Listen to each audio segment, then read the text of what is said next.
There are so many camera options in F124 to choose from that you might not know which one to pick. In this video I will show you the best camera options in Cockpit Cam and T-Cam that you can use to become more consistent and faster in F124. There are only really 3 camera views that would be considered worthwhile to use: Cockpit Cam, TV Pod and TV Pod Offset. I will share my camera settings that are able to be used on every car, but also some special tips for these camera views.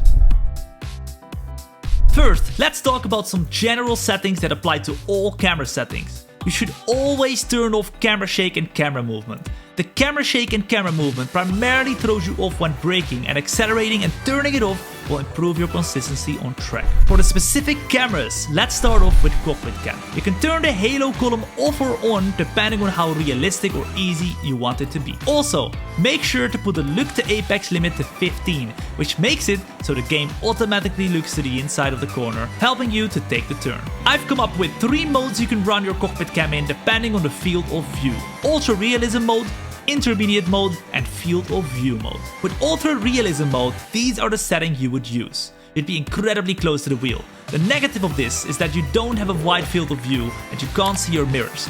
Only if you're running an eye tracker to look around in the game or an ultra wide monitor, you're able to see your mirrors. The positive is that this is ultra realistic. And I would know because I have driven a real life F1 car. Yep, this is me. The intermediate mode is how I run the Cockpit Cam. It's a balance of field of view and realism. The only thing you should change here is the field of view from -12 to -1.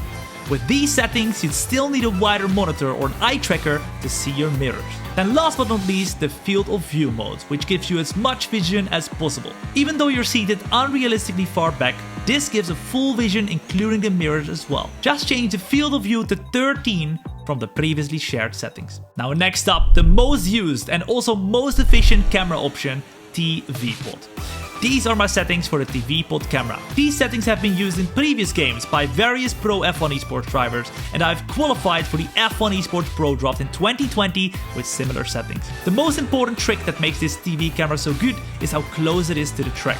By being closer to the track, the sense of speed is way less compared to being less zoomed in.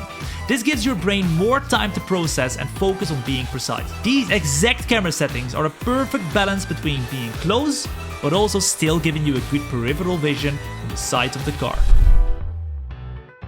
Lastly, a camera that does not get used very often, the TV Pod Offset. Because of its offset nature, it does not give you a center view of the track. This makes it harder for you to be precise. However, pro sim racers have often used the TV Pod Offset Cam as an adapted TV pod. By adjusting the offset lateral and angle from the TV Pod camera settings, you get a nearly identical camera. There's only a slight difference in field of view.